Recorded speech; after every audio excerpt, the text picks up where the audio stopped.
The cruiser Valiant Dawn listed 30 degrees to starboard, its hull groaning like a dying beast. Aaron stumbled through the smoke-choked corridor, emergency lights painting everything in crimson. The crash attack had been sudden, brutal, and devastatingly effective. Now the ship was dying, and so were most of her crew. He pressed his hand against the wall to steady himself as another explosion rocked the vessel. His helmet display showed critical hull breaches on decks 4 through 7. Life support was failing. They had maybe 20 minutes before the ship tore itself apart or the void claimed what remained. All hands, this is Captain Hendricks. Abandon ship. I repeat, abandon ship. Aaron turned toward the escape pods, but a sound stopped him. High-pitched, keening, unmistakably the cry of something young and terrified. It came from the auxiliary quarters where the Karathi delegation had been housed. The Karathi, Sira. He'd shared mess hall duties with her for 3 months during this diplomatic mission. She was a warrior scholar, her leonine features both fierce and gentle, her silver fur marked with the blue honor stripes of her people. She'd shown him hollows of her cubs, 2 small bundles of fur and enormous eyes waiting for her back on Karathi Prime. The corridor to auxiliary quarters was a hellscape. Plasma fires licked at exposed wiring, and bodies, human and Karathi alike, lay where they'd fallen. Aaron's stomach churned, but he pushed forward. The crying grew louder. He found them in what remained of Sira's quarters. The door had been blown inward, and there, slumped against the far wall in her combat armor, was Sira. Her helmet was cracked, her breathing shallow and wet. 3 Kresh warriors lay dead around her. She'd protected her door to the last. Sira. Aaron rushed to her side, her amber eyes opened slowly, struggling to focus. Aaron, human, blood flecked her lips. My cubs, please. That's when he saw them. 2 small Karathi younglings, no more than infants, huddled in a makeshift nest of blankets. Their mother had been bringing them to the peace summit, a symbol of trust between their peoples. Now they mewled pitifully, their tiny claws grasping at the air, calling for a mother who couldn't answer. They're safe, Aaron promised, checking Sira's wounds. His medical scanner told him what he already knew. She had minutes, maybe less. The escape pods. Take them.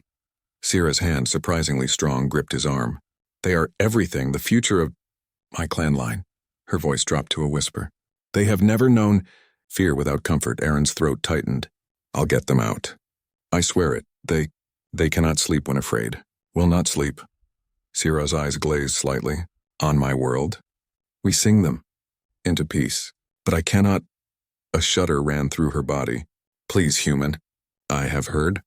Your kind also sings to their young. The ship groaned again, tilting further. 12 minutes, his helmet warned. I'll take care of them, Aaron said, his voice steady despite the chaos. What do I need to know? Sira's hand found his cheek, her padded fingers surprisingly gentle. Their names. Kel and Nira, hold them close to your chest. They need warmth, heartbeat. Her breathing rattled. Sing of safety, of stars. Of home. I will. Sira's eyes closed, a slight smile on her feline features. Thank you. Brother of Earth, you honor us all. Then she was gone. Aaron allowed himself 3 seconds of grief, 3 seconds to acknowledge the warrior who'd fought to her last breath, the mother who'd died protecting what she loved most. Then he moved. He gathered the cubs carefully. They were surprisingly heavy, their soft fur already matted with tears. They whimpered and struggled, claws catching in his uniform, their distress palpable. Karathi cubs could die from stress-induced heart failure if they panicked long enough without comfort. Sira had told him that once, laughing as she explained how dramatic her species' young could be. 8 minutes. Aaron ran, the cubs clutched against his chest. Behind him, Sira's quarters erupted in flames. He didn't look back. The escape pod bay was chaos. Crew members pushed and shoved, desperate to escape. Aaron found an empty pod, a small miracle, and strapped himself in, the cubs still pressed against his chest. They were wailing now, their cries sharp enough to hurt his ears even through the helmet. The pod launched, punching free of the dying ship just as another series of explosions walked down her spine. Through the viewport, Aaron watched the Valiant Dawn break apart, scattering debris and bodies into the void. Inside the cramped pod, the cubs screamed and thrashed.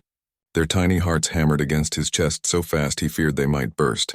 They were dying of fear, just as Sira had warned. Okay, little ones. Aaron whispered, removing his helmet so they could feel his breath, hear his voice clearly. Kyle, Nira, I've got you. He held them close, adjusting them so they could feel his heartbeat. And he did the only thing he could think of. He sang. It was a lullaby his own mother had sung to him, words in a language spoken by billions of humans across dozens of worlds. He didn't have a particularly good voice, but he sang anyway, soft and low, letting the rhythm match his heartbeat. Hush now, little starlight. The night has come to play. The moon will keep you safe until the break of day. Dream of distant wonders, of worlds you'll someday see. But for now, just rest here, safe and warm with me. The cubs, struggling, slowed. Their cries quieted to whimpers. He sang it again and again. His voice grew hoarse, but he didn't stop. He sang of Earth, though they couldn't understand.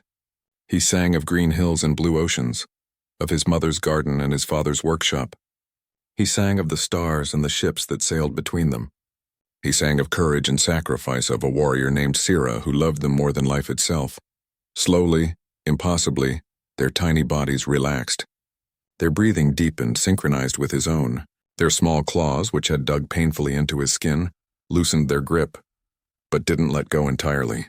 They needed the contact, the assurance that they weren't alone. Within an hour, they slept. Aaron kept singing, his voice barely a whisper now, until the rescue ship arrived.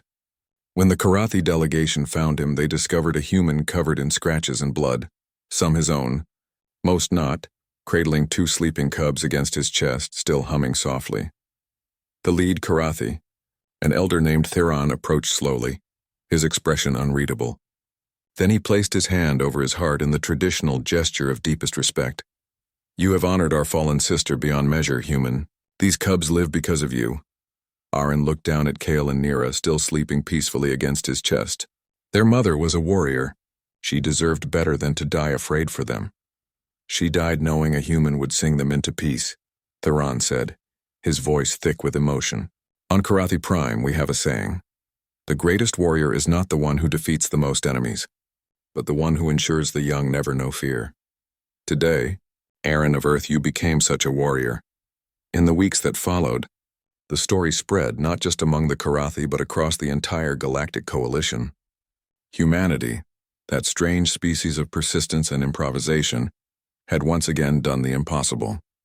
A human had honored an alien tradition he barely understood, had sung in a language not his own, had protected children of a different species as fiercely as if they were his own blood.